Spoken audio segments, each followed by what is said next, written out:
The topic is the sit-in movement, and of course we're talking to Attorney Blackshear in reference to not only the sit-in movement, but in reference to the civil rights movement itself. Let's continue where we left off the last time, Attorney Blackshear. What I was saying is that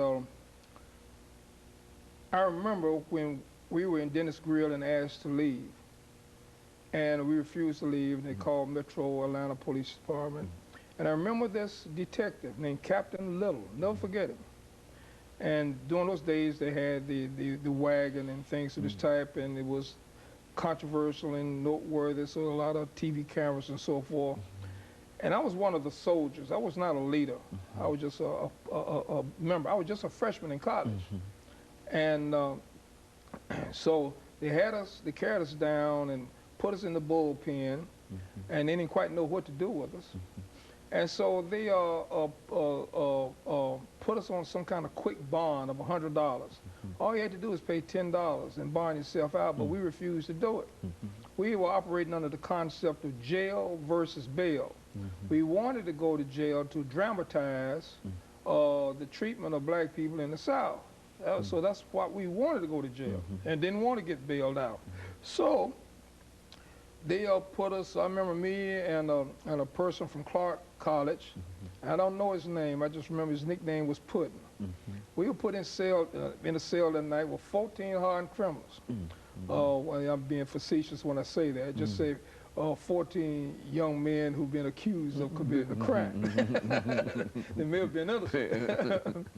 And we ended up socializing them. We started increasing their consciousness. They were basically illiterate. We were writing letters for them, and they were interested in all of what we were doing because notwithstanding their lack of education and notwithstanding their confrontation with the criminal justice system, they were black themselves and they understood what we were doing. So we were perceived to be heroes for them. And so we began to talk to them about Jean Locke, the Lockean concept, the natural rights theory, the moral laws of the universe, and how all men are born free. And we began to echo the words of Thomas Jefferson as subscribed in the Declaration of Independence and things of this type. And so the jail keepers didn't like that because we were arousing the consciousness of the inmates. So we were let out anyway, whether we posted They didn't want you or there. not. We didn't have to pay the $10 to turn us loose.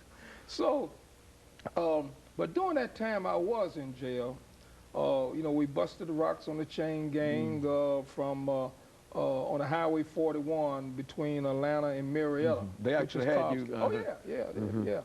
And so you went through that kind of indignity, but eventually you're let out. And then you continue on. You might get arrested again. And so we were all being coordinated by this organization called SNCC, Student Nonviolent Coordinating Committee. Every college, Tennessee State, Morehouse, all the colleges had the little individual student organizational groups that were doing it. You needed one big national organization to coordinate these efforts. And that's why SNCC was formed, out of the necessity to do that.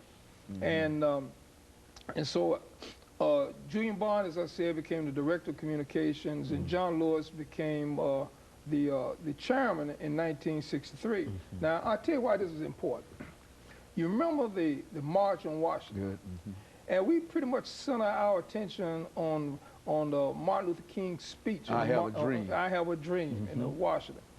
But see, those who lived during that period know that there were a lot of speeches being made that day. John Lewis, on behalf of the Student Nonviolent Coordinating Committee, is going to make a speech too. His speech was so full of anger that the civil rights leaders had to moderate the speech before he gave it. His leaders. Right. And when he gave it, it still was an angry speech. That was during this time that Kennedy was the president of the United States. And we all had it out that the Kennedy administration was very sympathetic toward the black students who were participating in the civil rights movement and so forth, and being sicked on by dogs, by Bull Connor in Birmingham, and things of this type. And this March on Washington was a feel-good movement, and not trying to diminish Martin Luther King, but if you look at the speech again, it was a feel-good speech. But when John Lewis got up, John Lewis made the statement that, why are we up here trying to make everybody feel good? There are a lot of starving brothers who can't afford transportation costs to be here. He began to challenge President Kennedy, which nobody else did. He said, why aren't your troops down there in Americus, Georgia, where they are killing the black kids now for demonstrating?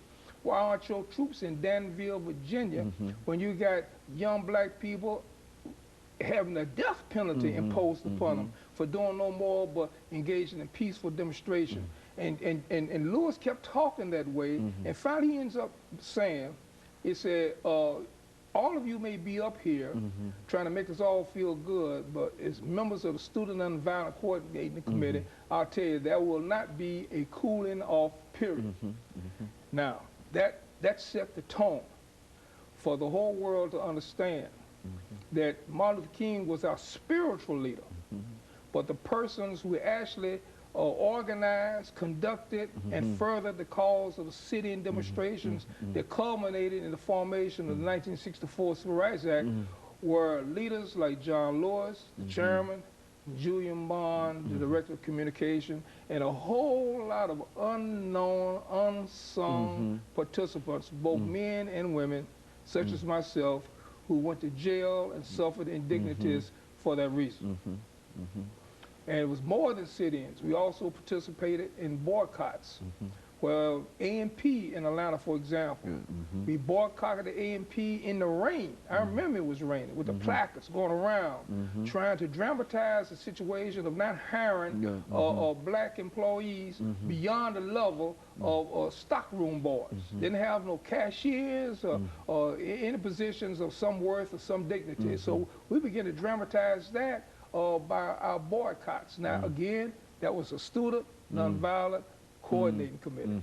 Very good. And of course, this whole movement is almost exclusively a college kind of movement. Is that what you're saying? Yeah. Now, it was almost exclusively a college type of movement. I also need to clarify something else. There were a significant number of white students, Agnes Scott in Atlanta, and places like that joined that movement as well.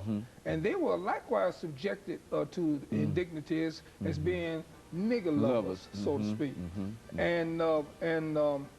So that needs, and then also high school students and were of course, part of that. let us have this commercial break, and then we'll get back and we'll allow you to continue that. And we'll be back with our audience following this very, very short commercial break. The topic is